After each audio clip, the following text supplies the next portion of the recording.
Hello রাজবাড়ি, ঘুরতে যদি চান মন ভরি চলে আসবেন রাজবাড়ি। তো চলুন রাজবাড়িতে আপনি আর আমি একসাথে ঘোরাঘুরি করি।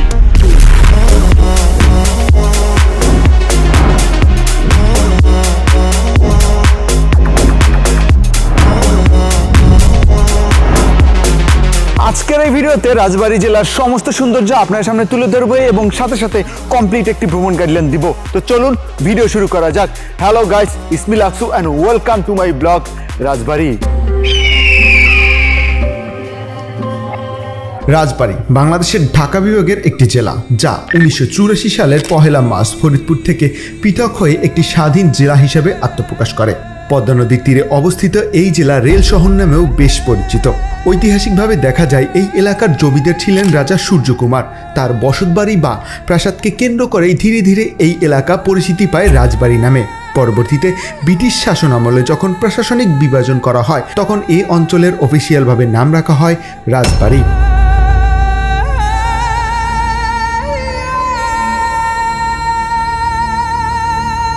আয়তনের দিক থেকে এই জেলা প্রায় 1118 বর্গ কিলোমিটার, আর জনসংখ্যার দিক থেকে প্রায় 12 লক্ষ জনগণ এখানে বসবাস করে। ঢাকা থেকে রাজবাড়ীর দূরত্ব প্রায় 150 কিলোমিটার। আপনি চাইলে ট্রেনেও যেতে পারেন, 2 থেকে 3 ঘন্টার মধ্যে আপনি পৌঁছে যেতে পারবেন। সেক্ষেত্রে আসন ভেদে আপনার ভাড়া লাগবে 340 টাকা থেকে 800 টাকার মতো। আর আপনি চাইলে বাসেও যেতে পারেন, সেক্ষেত্রে 400 থেকে 500 টাকা দিয়ে আপনি সরাসরি চলে যেতে পারবেন আপনার প্রিয় রাজবাড়ী জেলাতে।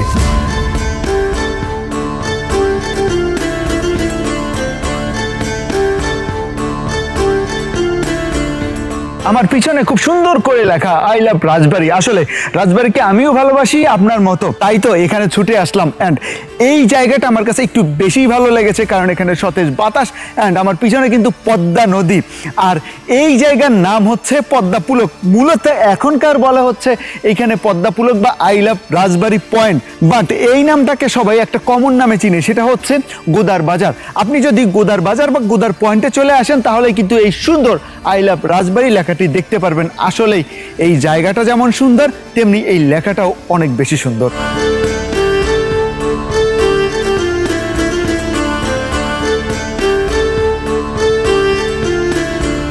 পদ্মা নদীর সৌন্দর্য মন ভরে উপভোগ করার জন্য এখানে কিন্তু বসার ব্যবস্থা জেলা প্রশাসক করেছে। দেখেন কত সুন্দর সুন্দর, একটু পরপর বেশ কতগুলো বেঞ্চের ব্যবস্থা করেছে, যে বেঞ্চে বসে আপনি খুব সুন্দর করে পদ্মা নদীর সৌন্দর্য উপভোগ করতে পারবেন ঠিক আমার মতো। আসলেই পদ্মা নদীর এখনকার যে সৌন্দর্য, এই সৌন্দর্য দেখার মতো। কত সুন্দর সতেজ বাতাস, এই যে সামনে ঢেউ অ্যান্ড নীল আকাশ এবং মেঘ, সর্বমোট মিলিয়ে জায়গাটি এখন বর্তমানে আমার কাছে ভীষণ ভালো লেগেছে। অ্যান্ড এই জায়গার সৌন্দর্য আসলেই এটা প্রকাশ করার মতো না। একেবারে রাজবাড়ী জেলা শহরের কাছেই হওয়াতে এখানে কিন্তু প্রতিদিন অনেক মানুষের সমাগম ঘটে। আসলে রাজবাড়ির যে রেল স্টেশন আছে, সেখান থেকে হয়তো মাত্র 20 থেকে 25 টাকায় আপনি কিন্তু এখানে চলে আসতে পারবেন, আর এসেই এই পদ্মা নদীর সৌন্দর্য মনের মতো করে উপভোগ করতে পারবেন।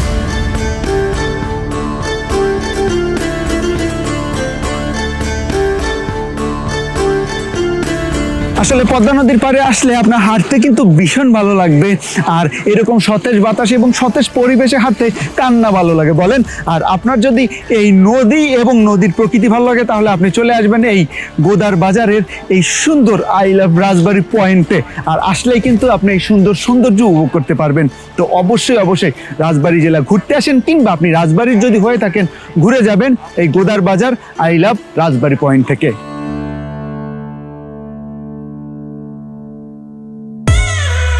যারা ট্রাভেলিং টাইমে ট্রাভেলিং টি শার্ট পরতে চান কিংবা ট্রাভেল রিলেটেড সমস্ত গেজেট পেতে চান, তারা এখনই যোগাযোগ করুন লাকসু পয়েন্ট ফেসবুক পেজে, কিংবা স্ক্রিনে দেখানো নাম্বারে এখনই কল করুন।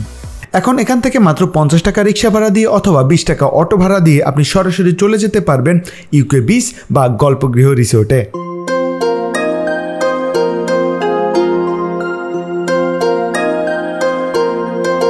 বর্তমানে এখন আমি আছি রাজবাড়ী জেলার খুবই সুন্দর এবং দর্শনীয় একটি স্থান, এবং এই স্থানের নাম হচ্ছে গল্পগৃহ রিসোর্ট, যাকে অনেকে ইউকে বিচ নামেও চিনে থাকে।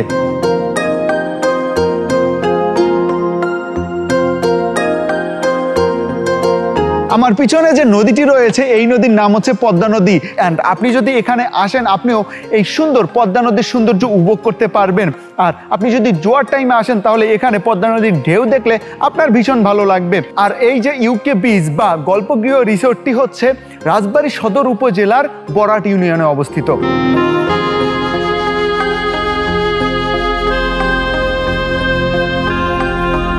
আপনি এখানে বাচ্চাদের নিয়ে আসলে বেশ সুন্দর সময় কাটাতে পারবেন, কারণ এখানে বাচ্চাদের নিয়ে খুবই সুন্দর সময় কাটানোর বেশ কয়েকটি জায়গা আছে। আমার পিছনে দেখতে পাচ্ছেন খুবই সুন্দর একটি রাইড, আর ওই পাশে পার্কের মধ্যে আরও বেশ কয়েকটি রাইড আছে। আর এই রাইডের টিকিটের মূল্য 30 থেকে 40 টাকা। যখন হচ্ছে ঈদ, কোরবানি বা এরকম কোনো ফেস্ট আসে তখন হচ্ছে এই রাইডের মূল্য হয়ে যায় 40 টাকা, আর সাধারণভাবে এই রাইডের মূল্য থাকে 30 টাকা। মূলত এখানে সবাই বিকেল বেলাতে ঘুরতে আসে, আর আমি এখন আছি দুপুরবেলাতে। দুপুরবেলায় তেমন একটা মানুষ থাকে না, কিন্তু বিকেল বেলাতে আসলে আপনি সবাইকে দেখতে পারবেন, যেমন শিশু থেকে বৃদ্ধ পর্যন্ত লোক এখানে কিন্তু ঘুরতে আসে। রাজবাড়ির খুবই চমৎকার এবং দর্শনীয় স্থান হচ্ছে এটি। আর এখানে কিন্তু কাপল বলেন, তারপর হচ্ছে ফ্যামিলি বলেন, আর মানে সিঙ্গেল বলেন, সবাই কিন্তু এখানে ঘুরতে আসে এই নদীর সৌন্দর্য উপভোগ করার জন্য।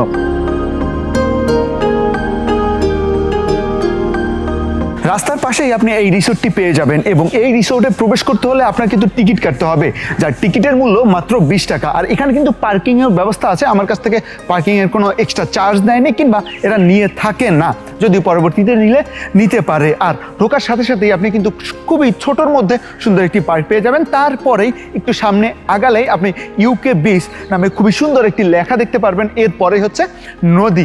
আসলে এই নদী, তারপর হচ্ছে ইউকে বিচ, এটা লেখা এবং এই যে পার্ক নিয়ে আসলেই এই জায়গাটি ভীষণ সুন্দর লাগবে আপনার কাছে। তো রাজবাড়ী জেলা যদি আপনি ঘুরতে আসেন অবশ্যই ঘুরে যাবেন এই রাজবাড়ির অন্যতম সুন্দর একটি জায়গা ইউকে বিচ বা গল্পগৃহ রিসোর্ট থেকে। এখন এখান থেকে সরাসরি চলে যাব রাজবাড়ী সরকারি উচ্চ বিদ্যালয়ে, আর এখান থেকে যেতে রিক্সা ভাড়া লাগবে 50 থেকে 60 টাকার মতো। গুড মর্নিং এভরিওয়ান, আশা করি সবাই ভালো আছেন। আমার পিছনে যে লাল বিল্ডিংটি দেখতে পাচ্ছেন এই বিল্ডিংটি হচ্ছে বাংলাদেশের অন্যতম প্রাচীন একটি বিদ্যালয় বা উচ্চ বিদ্যালয়, এবং এই উচ্চ বিদ্যালয়ের নাম হচ্ছে রাজবাড়ী সরকারি উচ্চ বিদ্যালয়।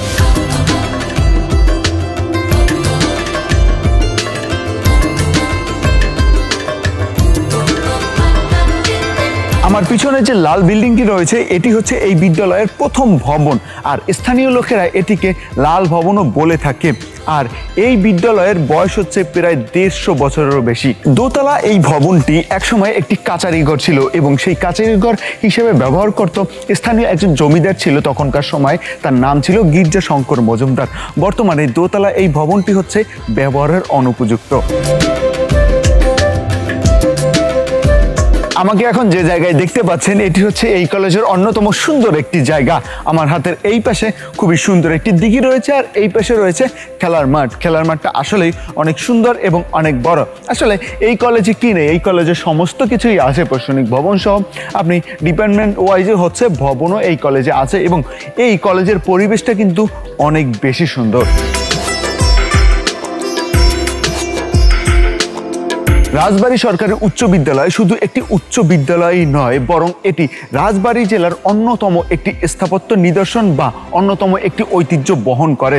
তো আপনি যদি রাজবাড়ী জেলা ঘুরতে আসেন অবশ্যই ঘুরে যাবেন এই রাজবাড়ী সরকারি উচ্চ বিদ্যালয়। এখন এখান থেকে খুবই সুন্দর একটি জায়গায় আপনাদের নিয়ে যাব, আর সেই জায়গায় যেতে রিক্সা ভাড়া লাগবে 100 থেকে 120 টাকা। আর সেই জায়গার নাম হচ্ছে আবাসন, আর যেতে সময় লাগবে 30 থেকে 35 মিনিটের মতো।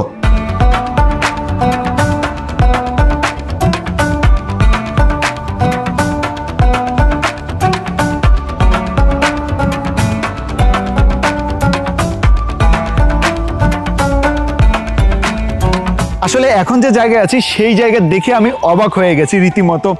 আমি জানি যে আপনারা দেখলেও অবাক হয়ে যাবেন। আগে কখনো এত সুন্দর রাস্তা আপনারা দেখছেন কিনা আমি সন্দেহ, আমি এখন পর্যন্ত দেখিনি। বাংলাদেশের অনেক জেলা আমি ঘুরেছি, কিন্তু এত সুন্দর করে এই পাটখড়ি সাজানো রাস্তা আমি কখনো দেখিনি। দেখেন কতটা পরিমাণ সুন্দর লাগে, আর এই সৌন্দর্যের কারণেই এখানে কিন্তু পর্যটক আগমন হয় এবং তারা কিন্তু এই জায়গাটাকে বেশ উপভোগ করে।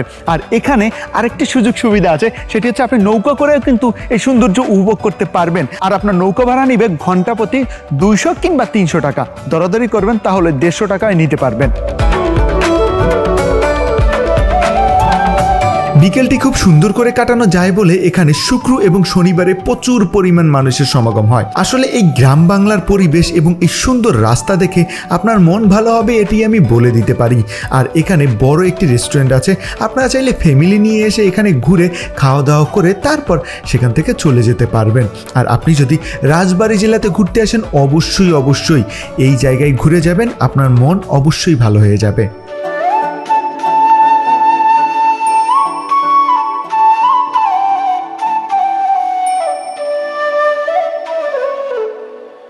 এখন এখান থেকে সরাসরি চলে যাব কল্যাণ দিঘি, যার দূরত্ব 8.5 থেকে 9 কিলোমিটার, আর যেতে সময় লাগবে 20 মিনিট। আপনি যদি লোকালি যেতে চান তাহলে 50 থেকে 60 টাকার মধ্যে যেতে পারবেন, আর আপনি যদি অটোরিকশা রিজার্ভ করে নেন তাহলে 80 থেকে 100 টাকার মধ্যে যেতে পারবেন।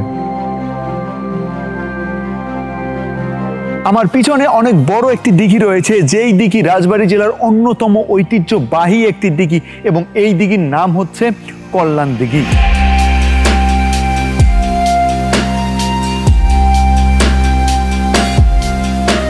মূলত এই দিঘিটি খনন করা হয়েছিল প্রজাদের পানির অভাব নিরসনের জন্য। আর এই দিঘিটি হচ্ছে রাজবাড়ী জেলার বালিয়াকান্দি উপজেলার ইসলামপুর ইউনিয়নে অবস্থিত।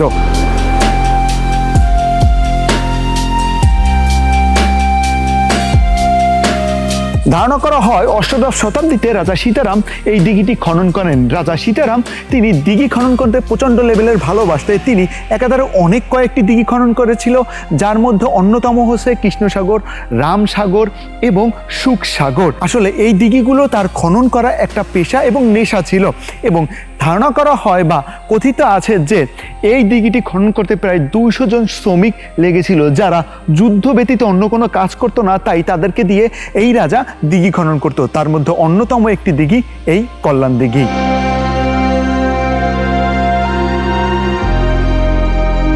আবার এই দিঘিটি অনেকে মনে করেন যে 1500 শতকের দিকে নির্মাণ করা হয়েছিল এবং নির্মাণ করেছিলেন খান জাহান আলী। তিনি যখন যশোর এবং খুলনা জয় করে আস্তে আস্তে তার প্রভাবটা বিস্তার করে এবং ইসলাম প্রচার করে, তিনি কিন্তু প্রচুর পরিমাণ দিঘি খনন করেছিলেন, এবং ধারণা করা হয় যে ওই দিঘির মধ্যে এই দিঘিটি অন্যতম। আসলে এই দিঘিটি কে খনন করেন তার সঠিক কোনো ইতিহাস এখন পর্যন্ত পাওয়া যায়নি। মূলত এই দিঘিটা এখন ব্যক্তি মালিকানা হয়ে গেছে এবং এখানে মাছ চাষ করা হয়। আবুল হোসেন খান নামে একজন ব্যক্তি এই দিঘিটা এখন দেখাশোনা করে এবং তিনি হচ্ছে এই দিঘির মালিক। আপনি যদি এখানে আসেন দেখতে পারবেন অনেক মাছ কিন্তু দেখতে পারবেন, আর এখানে বিভিন্ন ধরনের মাছ চাষ করা হয়। সত্যি কথা বলতে এই যে দিঘির মধ্যে এই নৌকার উপরে নেমে আমার ভীষণ ভালো লাগছে।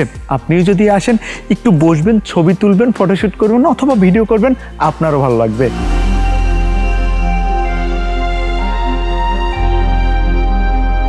আসলে দিঘির পরিবেশটা অনেক সুন্দর। আপনি যদি এখানে আসেন সতেজ বাতাস তো অবশ্যই পাবেন, তাছাড়া এই নীরব পরিবেশ আপনাকে মুগ্ধ করতে বাধ্য করবে। তাই অনেকেই কিন্তু এখানে ঘুরতে আসে, বিশেষ করে শুক্র এবং শনিবার মানে বন্ধের দিনে কিন্তু এখানে অনেকেই ঘুরতে আসে। তো আপনি যদি রাজবাড়ী জেলা ভ্রমণ করতে আসেন অবশ্যই হয়ে যাবেন এই কল্যাণ দিঘি।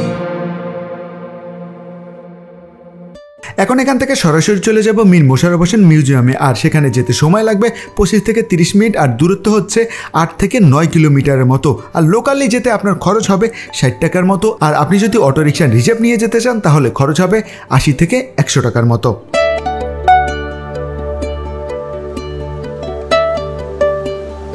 আমি এখন আছি বাংলাদেশের বিখ্যাত একজন ব্যক্তির স্মৃতিকেন্দ্রে, এবং যার নাম হচ্ছে মীর মোশাররফ হোসেন। এটি হচ্ছে তার স্মৃতিকেন্দ্র এবং আমার পিছনেই দেখতে পাচ্ছেন তার ভাস্কর্যটি। আর এটির অবস্থান হচ্ছে রাজবাড়ী জেলার বালিয়াকান্দি উপজেলার পদমদি নামক একটি গ্রামে।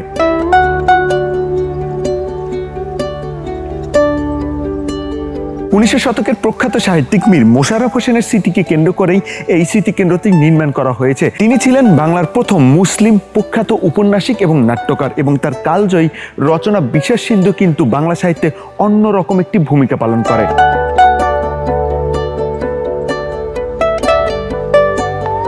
আমার দুই পাশে দুইটি কবর দেখতে পাচ্ছেন, একটি হচ্ছে মীর মোশাররফ হোসেনের কবর এবং আরেকটি হচ্ছে তারই স্ত্রীর কবর। এবং মীর মোশাররফ হোসেন এখানেই আর কি শেষ নিঃশ্বাস ত্যাগ করেন। তিনি শেষ নিঃশ্বাস ত্যাগ করেন 19শে ডিসেম্বর 1911 খ্রিস্টাব্দে।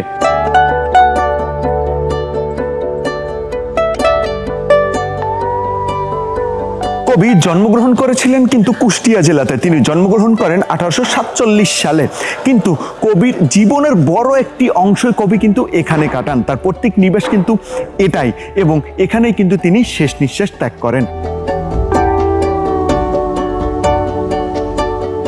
সর্বোপরি রাজবাড়ী জেলার ঐতিহ্যবাহী এবং দর্শনীয় একটি স্থান হচ্ছে এই মীর মোশাররফ হোসেন স্মৃতিকেন্দ্র। আপনি যদি রাজবাড়ী জেলা ঘুরতে আসেন অবশ্যই ঘুরে যাবেন এই মীর মোশাররফ হোসেন স্মৃতিকেন্দ্র থেকে।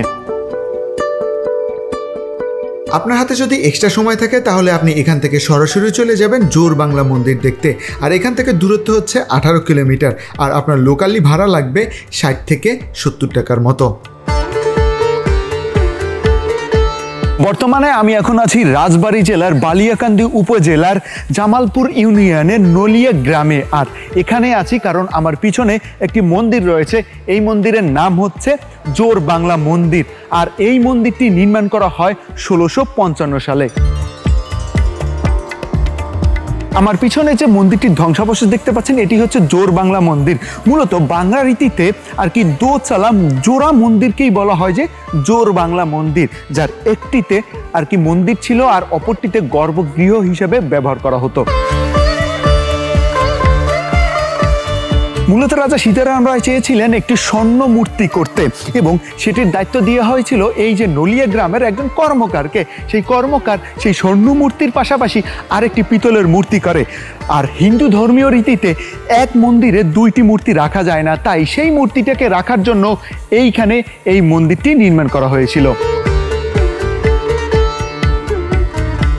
বর্তমানে এই মন্দিরের অবস্থা একেবারে নাজেহাল। আপনারা আমার পিছনে তাকালেই বুঝতে পারবেন একেবারে জরাজীর্ণ, ধ্বংসের শেষ পর্যায়ে এটি আছে। বাট পাশেই রয়েছে হিন্দু বাড়ি, তারা হচ্ছে এটিকে সংস্কারের কোনো উদ্যোগই নেয় না বা সরকারি কোনো পৃষ্ঠপোষকতাও পায়নি, যার ফলে হচ্ছে এটিকে খুব সুন্দর করেই সবার সামনে তুলে ধরবে। আসলে এটি হচ্ছে ইতিহাস এবং ঐতিহ্য, যেটা রক্ষা করা আমার আপনার সবার দায়িত্ব।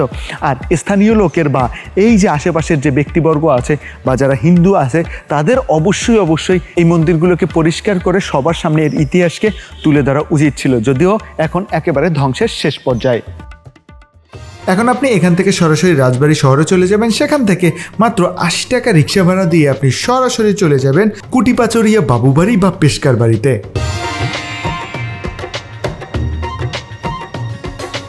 বর্তমানে আমি এখন রাজবাড়ী জেলার ঐতিহ্যবাহী একটি বাড়িতে আছি, আর এই বাড়ির নাম হচ্ছে কুটুপাচুরিয়া রাজবাড়ি বা কুটুপাচুরিয়া বাবুবাড়ি।